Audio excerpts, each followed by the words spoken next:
Hello everyone, welcome to Zenith classes. Zenith classes में आप लोगों का बहुत बहुत स्वागत है।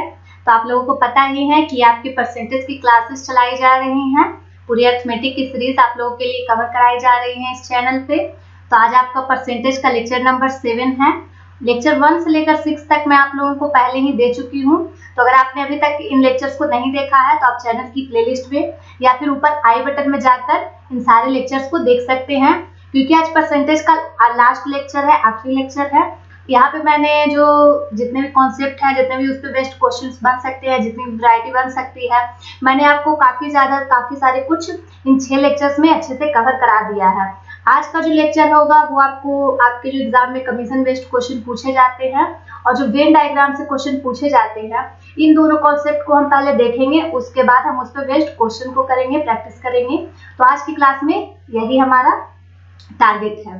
तो चलिए आज की क्लास स्टार्ट करते हैं। आप लोगों को पता ही है कि ये क्लासेस सीजीएल सीएचएसएल के लिए काफी ज्यादा इंपॉर्टेंट है 2020 के सेशन के लिए। और कल ही आपका सीपीओ का 2020 का नोटिफिकेशन भी आ चुका है।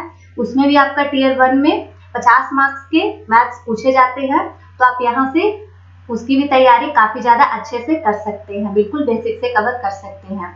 तो चलिए आगे की तरफ चलते हैं। देखिए, आज हम सबसे पहले जो आपके कमीशन बेस्ड क्वेश्चन एग्जाम में पूछे जाते हैं उसकी हम थ्योरी देखते हैं। उसकी पहले थ्योरी समझते हैं, उसके बाद हम उस पे क्वेश्चंस को प्रैक्टिस करेंगे। कमीशन की थ्योरी को हम सबसे पहले समझते हैं।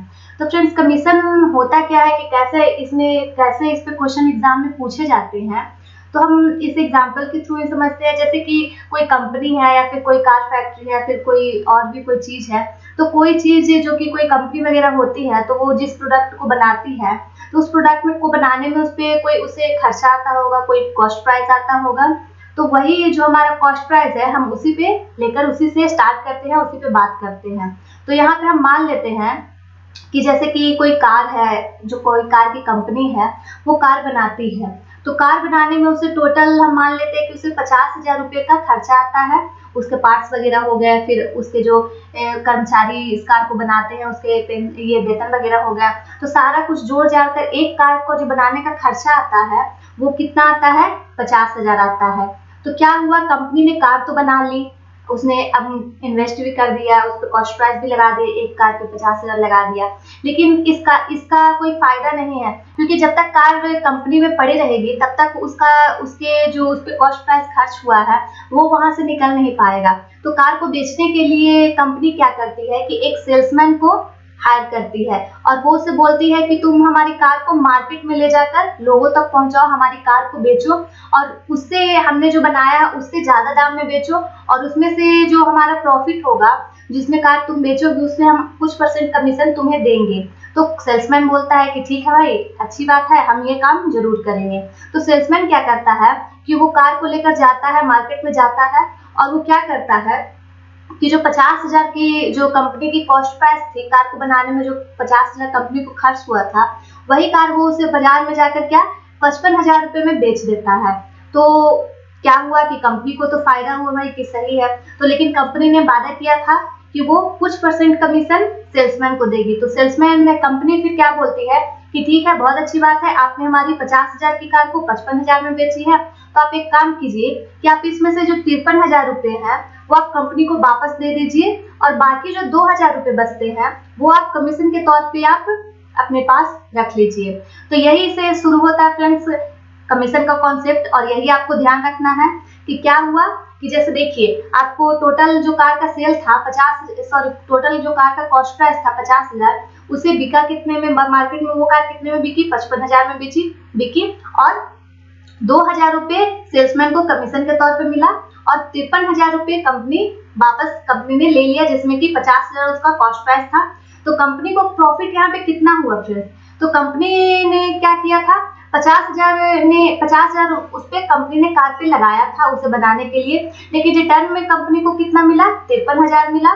तो यहाँ से आप निकाल सकते हैं कि कंपनी को कितना प्रॉफिट हुआ। तो कंपनी को 3,000 रुपये का प्रॉफिट हुआ है, लेकिन ये तो रुपए में हुआ। अगर हम इसे परसेंटेज में चेंज करना है तो 3,000 रुपये का प्रॉफिट कितने पे हुआ है?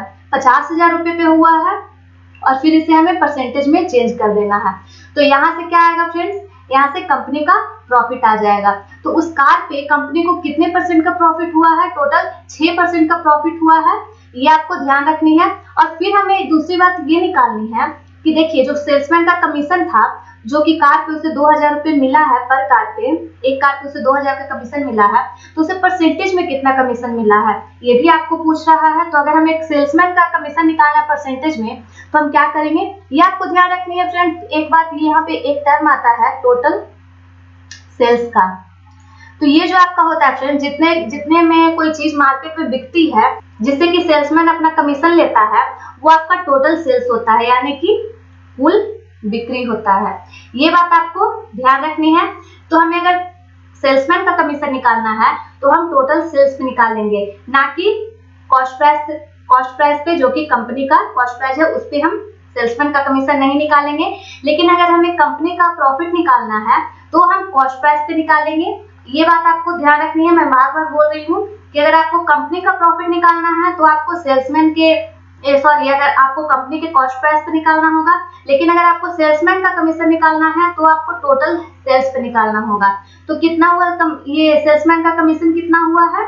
2000 रुपये हुआ है। लेकिन कितने पे हुआ है? तो कितने पे हुआ है? टोटल सेल्स 55,000 था। तो ये आपको ध्यान रखनी है कि 55,000 रुपये पे सेल्समैन को 2000 का कमीशन मिला है, और इसे आपको परसेंटेज में चेंज कर देना है। तो हम इसे सिंपली परसेंटेज में चेंज कर देते हैं। तो यहाँ पे आपका क्या हुआ, जो 40/11 क्या हुआ, इतना % आपका सेल्समैन का कमीशन आ गया। अगर हम इसे फर्दर सॉल्व करेंगे तो क्या आएगा, 11 3 33 जाएगा 3 बार में, और आपका 7। तो ये आपका 3 सही, 7/11% आपका क्या हुआ, सेल्समैन का कमीशन आ गया। ये बात आपको ध्यान रखनी है। तो देखिए एक बात आपको और ध्यान रखनी है फ्रेंड्स, कि आपका जो टोटल सेल्स होता है, आपको जो टोटल सेल्स होता है उसे आपको हमेशा 100% मानना है। ये बात आपको हमेशा ध्यान रखनी है। और आपको जितना भी क्वेश्चन सॉल्व करना है, आपको इसी पे कैलकुलेट करना है, इसी से क्वेश्चन सॉल्व होते हैं। ये बात आपको ध्यान रखनी है।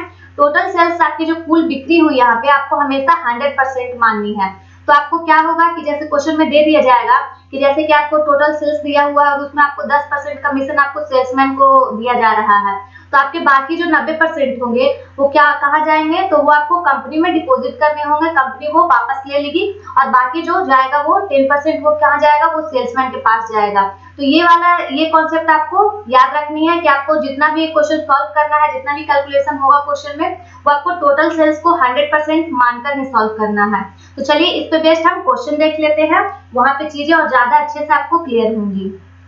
देखिए पहला क्वेश्चन क्या है, एक कंपनी अपने विक्रेता को कुल बिक्री पर 18% का कमीशन देती है तथा 23,500 से ऊपर की बिक्री पर 3% का बोनस भी देती है। यदि विक्रेता की कुल आय 22,395 रुपए है तो कुल बिक्री ज्ञात करें। यहाँ पे देखिए फ्रेंड्स, कुल बिक्री यानी कि टोटल सेल्स की बात की जा रही है। मैंने आपको पिछली स्लाइड में बताया है कि टोटल सेल्स को आपको हमेशा 100% मानना है, उसी से आपको सारी चीजें कैलकुलेट करनी है, उसी को 100% मानकर। तो यहाँ पे क्वेश्चन में क्या बोल रहा है, एक कंपनी अपने विक्रेता को कुल बिक्री का 18% देती है। तो आप यहाँ पे देखिए फ्रेंड्स, आप यहाँ पे सिंपल एक लाइन खींच लीजिए। यहाँ पे आपको जो 23,500 का है उसका बैरियर दिया हुआ है। एक तो बिक्री कमीशन मिलती है उसे 23,000 से कम की बिक्री पर, और दूसरों से कमीशन मिलता है 23,000 से ज्यादा की बिक्री पे। तो ये बात आपको ध्यान रखनी है। क्या है आपका 23,500 की ऊपर की बिक्री की बात की जा रही है और उससे नीचे की बिक्री की बात की जा रही है। तो 23,500 से नीचे की बिक्री पे कितना % आपको कमीशन दिया जाता है, 18% पे 18%। और 23,500 से ऊपर की बिक्री पे कितना कमीशन दिया जाता है, 18% तो दिया ही जाता है, प्लस 3% और एक्स्ट्रा बोनस दिया जाता है। ये बात आपको ध्यान रखनी है। तो यहाँ पे आपको 23,500 से ऊपर की बिक्री पे 21% का कमीशन दिया जाता है, और 23,500 से नीचे की बिक्री पे 18% का कमीशन दिया जाता है। तो यहाँ पर तो बात थोड़ी सी अलग हो गई कि यहाँ 21% मिल रहा है और यहाँ 18% मिल रहा है। तो आपको क्या करना है कि आपको 23,500 से ऊपर और 23,500 से नीचे दोनों की बिक्री पे आपको बराबर कमीशन पाना है। तो आपको क्या करना है कि आप यहाँ पे मान लीजिए कि आपको 3% एक्स्ट्रा कमीशन 23,500 से नीचे की बिक्री पे भी दिया जा रहा है। तो अगर आपको 23,500 से नीचे की बिक्री पे 3% एक्स्ट्रा कमीशन दिया जा रहा है, तो ये % में दिया जा रहा है, तो आपको अगर रुपए में निकालना है तो कितना आपको एक्स्ट्रा कमीशन दिया जा रहा है, अगर आप इसे सॉल्व करेंगे तो आपका ये 705 आ जाएगा। तो आपको अगर आपको 23,500 से नीचे की बिक्री पे भी अगर आपको 3% एक्स्ट्रा बोनस दिया जाता तो आपको 750 रुपए एक्स्ट्रा और मिलते। लेकिन क्वेश्चन के हिसाब से यहाँ पे क्या बोल रहा है, यदि विक्रेता की कुल आय 22,395 रुपए है। यहाँ तो विक्रेता की कुल आय जो आपका सेल्समैन है उसकी कुल आय क्या है, 22,395 है। कब, जब आपको 23,500 से नीचे की बिक्री पे 18% और 23,500 से ऊपर की बिक्री पे 21% दिया जाता है। यहीं पे आपको बराबर करना है। आपने यहाँ से निकाल लिया है कि आपको 23,500 से ऊपर की बिक्री पे भी 21% का कमीशन दिया जा रहा है। तो 21% का कमीशन देने के लिए 23,500 से नीचे की बिक्री पे आपको 750 रुपए एक्स्ट्रा मिलेंगे सेल्समैन को। तो क्या करना है, आपको यहाँ पे 705 ऐड कर देना है, क्योंकि अगर आप दोनों को 21% बराबर करेंगे तो आपको सेल्समैन को इतना कमीशन मिलेगा। तो ये आपको ध्यान रखना है। तो अगर आप इसे ऐड करेंगे तो क्या क्या आएगा आपका, ये 3 और ये 2। तो यहाँ से आपको निकल जाएगा 5 5 जीरो चला गया, जीरो गया और फिर 0 1 7 10 यहाँ पे 1 होगा। तो यहाँ पे क्या आएगा आपका, आपको 21% आप निकाल लीजिए। तो आपको 21% की जो वैल्यू है फ्रेंड्स वही तो यहाँ पे आ गई आपकी 23100। तो ये आपको 23,100 क्या आ गई, आपको 21% की वैल्यू आ गई जो कि आपको विक्रेता को मिलती है कमीशन के तौर पे। तो आपसे पूछा है कि टोटल सेल्स क्या है, तो टोटल सेल्स क्या है, 100% है। तो यहाँ से आपको 100% की वैल्यू निकाल लेनी है सिंपली। तो आपको क्या करना है, बस आप सॉल्व कर लीजिए। आप यहाँ से सॉल्व करेंगे तो क्या आएगा, ये एक बार में जाएगा फिर से एक बार में जाएगा। तो आपको 1% की वैल्यू 1100 है। तो आपको 100% की वैल्यू पूछी है तो आप पीछे 2 जीरो लगा दीजिए। तो यहाँ से आपको टोटल सेल्स की वैल्यू क्या आएगी, 1,10,000 रुपए आपकी टोटल सेल्स की वैल्यू आ जाएगी। तो इस क्वेश्चन को इस तरीके से सॉल्व करना था। मैंने काफी ज्यादा सिंपल तरीके से समझाने की कोशिश की है। फिर देखिए आगे की तरफ चलते हैं। देखिए दूसरा क्वेश्चन क्या है, एक कंपनी अपने सेल्समैन को उसकी कुल बिक्री, यहाँ पे भी टोटल सेल्स की बात की जा रही है, उसकी कुल बिक्री पर 18% कमीशन और 27,000 से ऊपर की बिक्री पर 2% का बोनस भी देती है। यदि विक्रेता ने कुल बिक्री से अपना कमीशन घटाकर 96,500 रुपए कंपनी में जमा किया तो कुल बिक्री का पता लगाएं। यहाँ पे भी आपको टोटल सेल्स की बात की जा रही है। तो टोटल सेल्स क्या है फ्रेंड्स, आपको हमेशा 100% ही मानना है। टोटल सेल्स आपको 100% आपने मान लिया। फिर देखिए हम उस पे चीजों को कैलकुलेट करते हैं। तो फिर से हम एक यहाँ पे लाइन ड्रॉ करते हैं। क्या बोल रहा है, 27,000 से ऊपर की बिक्री पे, यानी कि 27,000 से ऊपर और 27,000 से नीचे की बात की जा रही है। 27,000 देखिए फ्रेंड्स, एक कंपनी अपने सेल्समैन को उसकी कुल बिक्री का 18% कमीशन तो देती ही है, चाहे वो 18% 27,000 से नीचे की बिक्री हो या फिर 27,000 से ऊपर की बिक्री हो, वो 18% कमीशन देती ही है। लेकिन 27,000 से ऊपर की बिक्री पे आप इधर मान लीजिए कि 27,000 से ज्यादा है और 27,000 से कम है, तो 27,000 से ऊपर की बिक्री पे 2% का बोनस भी देती है। 18% तो देती ही है और साथ में 2% एक्स्ट्रा बोनस भी देती है। तो क्या हो गया, यहाँ पे आपको 27,000 से ऊपर की बिक्री पे 20% का कमीशन मिल रहा है और यहाँ पे क्या है, 27,000 से नीचे की बिक्री पे 18% का कमीशन मिल रहा है। तो ये तो गलत बात है फ्रेंड्स। तो आपको क्या करना है कि आपको यहाँ पे भी मान लेना है अपने मन से कि आपको यहाँ पे भी 2% एक्स्ट्रा कमीशन दिया जा रहा है 27,000 रुपए पे। तो आपको क्या करना है, 27,000 का 2% निकाल लेना है रुपए में। यहाँ पे आपको परसेंटेज में दिया हुआ है तो आपको रुपए में निकाल लेना है। तो 27,000 का 2% क्या आएगा, 540 आएगा। तो आपको क्या करना है कि रुपए परसेंटेज में तो आपको 2% हुआ, लेकिन रुपए में कितना हुआ, 540 हुआ। तो देखिए यहाँ पे आपको क्या बोल रहा है, 2%। अब यहाँ से क्या हो गया कि आपको 27,000 से ऊपर और 27,000 से नीचे दोनों की बिक्री पे आपको 20% का कमीशन मिल रहा है। फिर क्या बोल रहा है आगे, यदि विक्रेता ने कुल बिक्री से अपना कमीशन घटाकर 96,540 रुपए कंपनी में जमा किया तो कुल बिक्री का पता लगाएं। विक्रेता ने कितना जमा किया है कंपनी में, 96,540 रुपए जमा किया है। कब, जब उसे 27,000 से ऊपर की बिक्री पे 20% का कमीशन और 27,000 से नीचे की बिक्री पे 18% का कमीशन मिल रहा था। तो आपने क्या किया है कि आपने 27,000 से नीचे की बिक्री पे भी 2% का कमीशन अपने आप मान लिया है। तो आपने नीचे की बिक्री पे भी 20% का कमीशन माना है। तो आपको रुपए में कितना ज्यादा माना है, 540 रुपए आपने ज्यादा माना है। तो क्या होगा, यहाँ से आपका 540 रुपए आप घटा लीजिए। यहाँ पे अगर आपको सेल्समैन को 540 रुपए ज्यादा मिलेंगे तो वो क्या करेगा, कंपनी में 540 रुपए कम जमा करेगा। तो अगर वो पहले 96,540 रुपए कंपनी में जमा कर रहा था तो वो 540 कम करेगा। तो कितना जमा करेगा वो कंपनी में? 96,000 रुपए जमा करेगा कंपनी में। लेकिन आपको क्या करना है कि देखिए यहाँ पे आपको टोटल सेल्स दिया हुआ है 100%। मैंने आपको बताया है कि टोटल सेल्स अगर आपको दिया हुआ है तो उसमें आपको सेल्समैन को कुछ कमीशन मिलता है और बाकी जो बचता है वो आपको कहाँ जाता है? कंपनी के पास जाता है।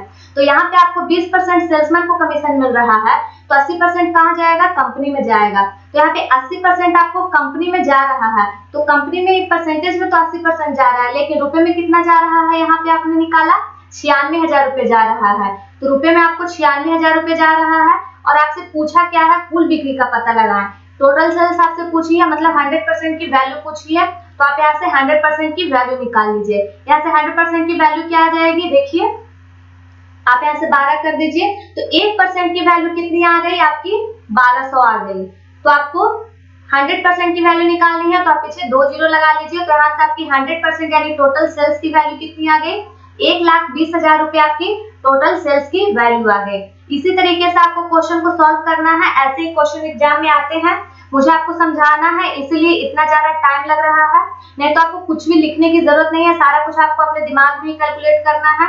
मैं आपको हमेशा बोलती हूँ कि आप जितना ज्यादा कम पेन चलाएंगे उतना ही ज्यादा आपके सिलेक्शन के चांसेस आपके उतने ही ज्यादा होंगे। आप चीजों को जितना ज्यादा अपने दिमाग में कैलकुलेट करेंगे आप सिलेक्शन के उतने ही करीब पहुंचेंगे। तो हम देखते हैं वेन डायग्राम का कॉन्सेप्ट, इसमें कैसे क्वेश्चन एग्जाम में पूछे जाते हैं। सबसे पहले हम इसका कॉन्सेप्ट देखेंगे कि कैसे कौन कौन से टर्म आपके यूज होते हैं। उसके बाद हम इसे अच्छे से इसका कॉन्सेप्ट समझ लेंगे, उसके बाद हम इस पे बेस्ड क्वेश्चन को प्रैक्टिस करेंगे। तो देखिए वेन डायग्राम में क्या होता है फ्रेंड्स कि कुछ डाटा दिए जाते हैं और उससे उस पे बेस्ड आपको क्वेश्चन दिए जाते हैं और फिर उसे आपको सॉल्व करना होता है। तो हम जैसे कि हम इसे एग्जांपल के थ्रू ही समझते हैं, एग्जांपल के थ्रू चीजें ज्यादा अच्छे से क्लियर होती हैं। तो देखिए हम मान लेते हैं कि कोई एग्जाम हो, जैसे कि आपका 10th बोर्ड या फिर 12th बोर्ड हुआ, तो उसमें क्या होता है कि कुछ स्टूडेंट आपके एग्जाम देते हैं। तो जितने स्टूडेंट एग्जाम देते हैं हम उसे मान लेते हैं कि हमेशा वो 100% ही होते हैं। अगर एक स्टूडेंट ने दिया फिर भी वो 100% हो, और 1000 स्टूडेंट ने दिया फिर भी वो 100% ही हम लेकर चलते हैं। तो हम मान लेते हैं कि 100% स्टूडेंट ने कोई एग्जाम दिया है। हम यहाँ पे काफी सारे सब्जेक्ट के एग्जाम होते हैं, लेकिन हम यहाँ पे 2 सब्जेक्ट को लेकर चलते हैं। आपका इंग्लिश ले लेते हैं या फिर साइंस ले लेते हैं। ये 2 सब्जेक्ट हम लेकर चलते हैं और हम मानते हैं कि 100% स्टूडेंट ने एग्जाम दिया है 12th बोर्ड का। तो उसमें क्या क्या केस बन सकते हैं वो हम देखते हैं। सबसे पहले तो क्या केस बनेंगे कि कुछ स्टूडेंट तो ऐसे होंगे, कुछ परसेंट स्टूडेंट ऐसे होंगे जो कि इंग्लिश और साइंस दोनों का जब एग्जाम देंगे तो वो दोनों सब्जेक्ट में क्या होंगे? पास हो जाएंगे। कुछ परसेंट स्टूडेंट ऐसे होंगे जो इंग्लिश में तो पास होंगे लेकिन क्या साइंस में फेल हो जाएंगे। कुछ परसेंट स्टूडेंट ऐसे होंगे जो कि आपके साइंस में तो पास हो जाएंगे लेकिन इंग्लिश में फेल हो जाएंगे, और कुछ परसेंट स्टूडेंट ऐसे होंगे जो कि आपके इंग्लिश में भी फेल हो जाएंगे और साइंस में भी फेल हो जाएंगे। तो टोटल यहाँ पे 4 केस बन रहे हैं। तो यहीं से हम आपको वेन डायग्राम का कॉन्सेप्ट पैदा होता है और यही आपको सीखना है, इसी पे बेस्ड आपके क्वेश्चन एग्जाम में पूछे जाते हैं। तो ये तो आपका फ्रेंड्स हो गया डाटा बेस्ड कि आपने सिंपली आपने बोल दिया कि इतने इतने ऐसे ऐसे कंडीशन हो सकता है। इसे हम वेन डायग्राम के थ्रू कैसे समझेंगे? तो हम यहाँ पे क्या करते हैं, एक बॉक्स बना लेते हैं, हम उसी पे सारी चीजों को सॉल्व करेंगे। तो देखिए हमने क्या किया, यहाँ पे एक बॉक्स बना लिया। तो यहाँ पे देखिए फ्रेंड्स हम इस बॉक्स को मानते हैं क्या कि 100% स्टूडेंट है जिन्होंने एग्जाम दिया है 12th बोर्ड का एग्जाम 100% स्टूडेंट ने दिया है। तो हम एक इसमें अंदर सर्कल लेते हैं। तो हम ये मानते हैं कि ये उन स्टूडेंट के बारे में बता रहा है जो कि ये इंग्लिश का सर्कल है, और हम दूसरे एक सर्कल और ले लेते हैं जिसमें हम ये मानते हैं कि ये साइंस का सर्कल है। ये दोनों सर्कल हो गए। तो आपको जैसे कि डाटा दिया हुआ है कि जैसे आपको क्वेश्चन में बोला जा रहा है कि आपके जैसे कि ये 100% स्टूडेंट है, तो आपको इंग्लिश के बारे में आपको ये बताया जा रहा है कि आपके 50% स्टूडेंट ऐसे हैं जिन्होंने इंग्लिश में पास किया है, और जो मैथ में साइंस के जो स्टूडेंट है, साइंस में आपके 48% स्टूडेंट ऐसे हैं जिन्होंने साइंस में पास किया है, और बाकी जो आपके 20% स्टूडेंट ऐसे हैं जो कि इंग्लिश एंड साइंस दोनों सब्जेक्ट में उन्होंने पास किया है। तो ये आपको यहाँ पे डाटा में दिया हुआ है। तो आपको क्या करना है कि इसे वेन डायग्राम में सॉल्व करना है। तो आप कैसे सॉल्व करेंगे कि देखिए इंग्लिश का सर्कल आपको ये दिया हुआ है, तो इंग्लिश के सर्कल में तो आपको ये बताया गया है कि 50% आपका ये देखिए फ्रेंड्स, सबसे पहले ये देखिए कि आपका जो ये कॉमन है ये क्या है, ये क्या बता रहा है? ये आपको ये बता रहा है कि आपका इंग्लिश के स्टूडेंट है एंड ये साइंस के स्टूडेंट है, ये दोनों को मिक्स बता रहा है। ये जो आपका कॉमन रीजन हो गया, ये आपको ध्यान रखना है। ये आपका क्या है फ्रेंड्स? ये रीजन जो आपका है, देखिए ये जो रीजन आपका है, ये रीजन है, ये क्या बता रहा है? ये सिर्फ और सिर्फ इंग्लिश के बारे में बता रहा है। ये सिर्फ इंग्लिश की बात कर रहा है, केवल इंग्लिश की बात कर रहा है।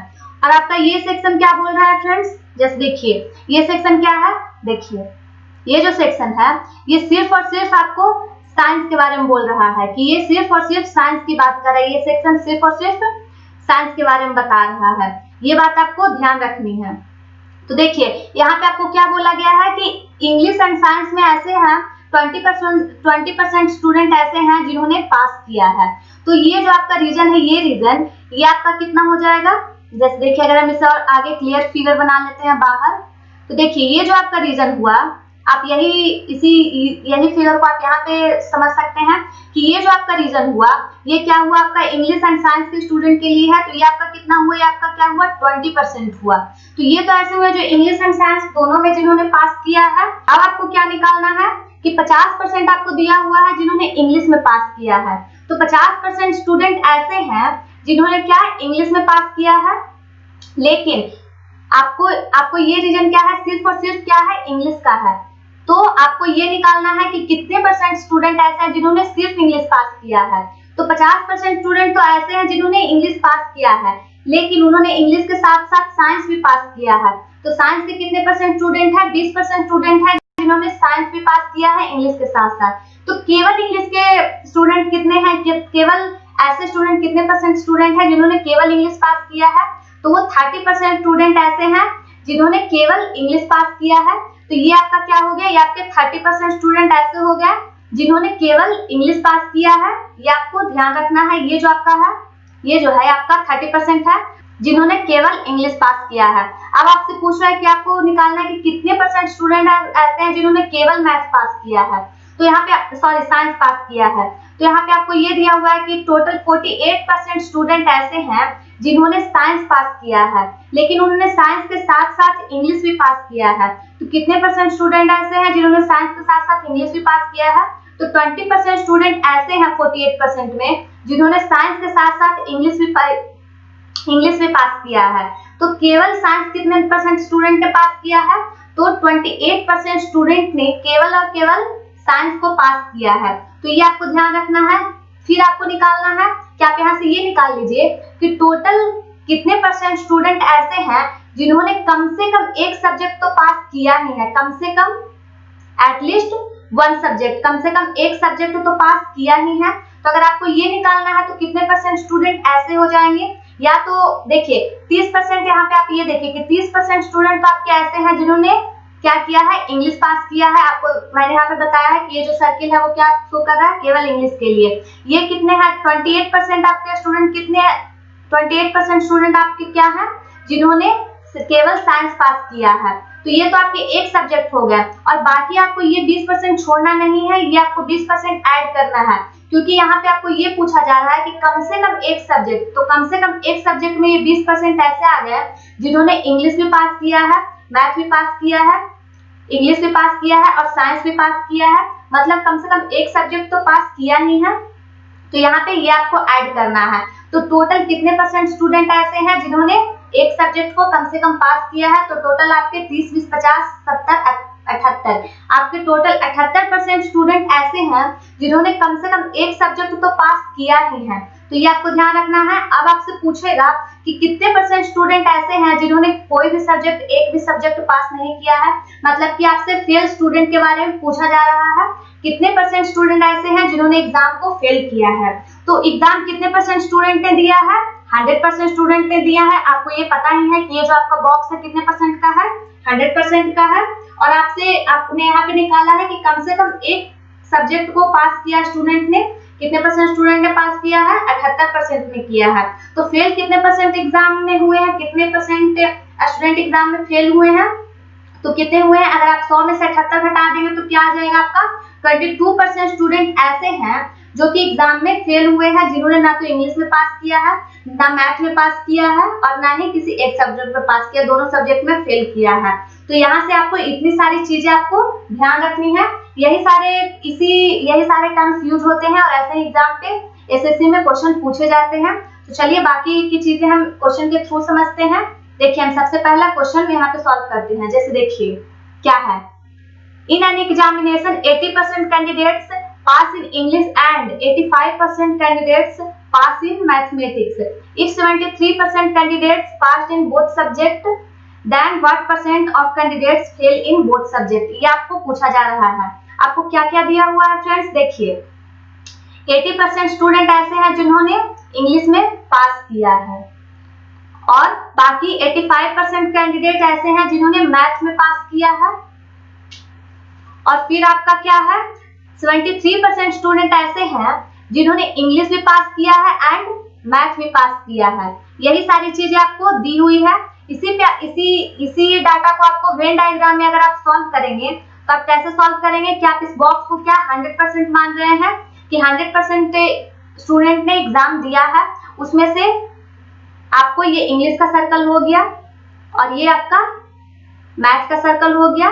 तो क्या बोल रहा है कि आपके 73% स्टूडेंट है ऐसे, जो कि कॉमन रीजन आपका ये हो गया।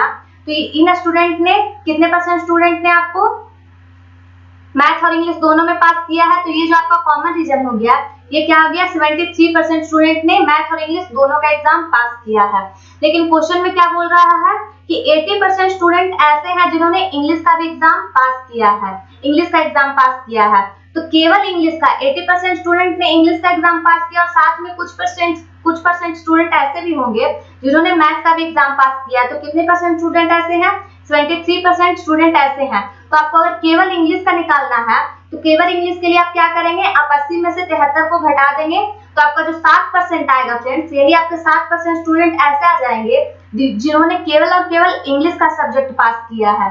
फिर आपको उसी तरीके से अगर केवल मैथ का निकालना है तो 73% स्टूडेंट तो ऐसे हैं जिन्होंने इंग्लिश और मैथ दोनों का एग्जाम पास किया है। लेकिन आपको क्या करना है, आपको केवल मैथ का निकालना है।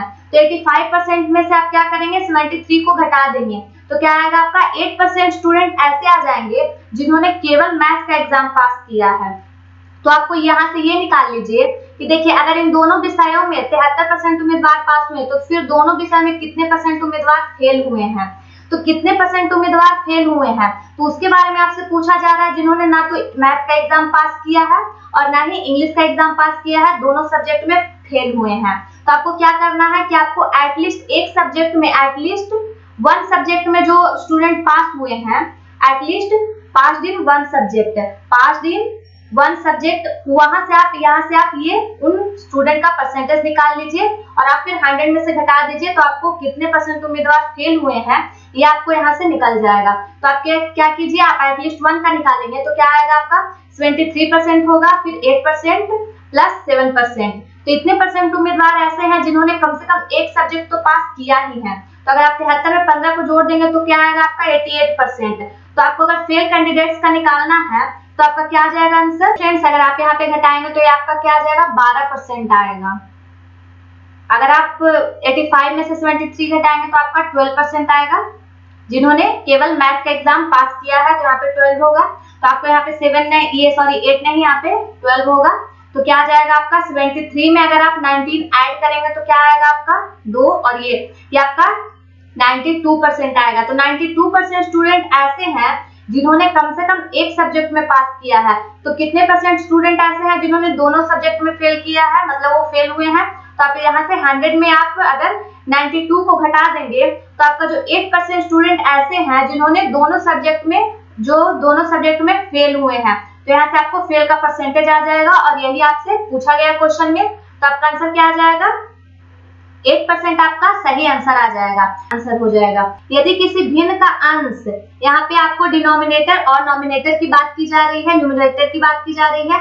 यदि किसी भिन्न का अंश 30% बढ़ जाता है, आपको पता ही है कि ये जो है आपका क्या होता है, अंश बटा हर। ऊपर की संख्या को हम अंश बोलते हैं और नीचे की संख्या को हम क्या बोलते हैं, हर बोलते हैं। ऊपर हो गया न्यूमरेटर और नीचे हो गया डिनोमिनेटर। तो ये आपको ध्यान रखना है। तो क्या बोल रहा है, अंश जो है वो आपका 30% बढ़ जाता है। तो 30% की फ्रैक्शन वैल्यू क्या हो गई, 3/10। तो अंश क्या होता है, 10 से क्या हो जाता है, 30% बढ़कर 13 हो जाता है। और हर के बारे में क्या बोल रहा है कि हर है जो 10% घट जाता है, मतलब कि इसकी फ्रैक्शन वैल्यू क्या हुई, 1/10। तो हर अगर पहले 10 था तो घट के क्या हो जाता है, 9 हो जाता है। तो हम अगर संख्या की बात करें, कोई नंबर की बात करें या फिर भिन्न की बात करें, तो भिन्न क्या होगा, अंश बटा हर होता है। तो अगर हम पहले की बात करें, पहले और फिर बाद की बात करें, तो क्या केस बनेगा आपका, पहले आपका अंश क्या था, 10 था, फिर बाद में क्या हुआ, ये पहले आपका हर कितना था, तो 10 था। तो पहले संख्या क्या हुई, भिन्न क्या हुआ आपका, यहाँ से 1 आ गया। यह सारी बात आपकी यूनिट में हो रही है, ये आपको ध्यान रखनी है।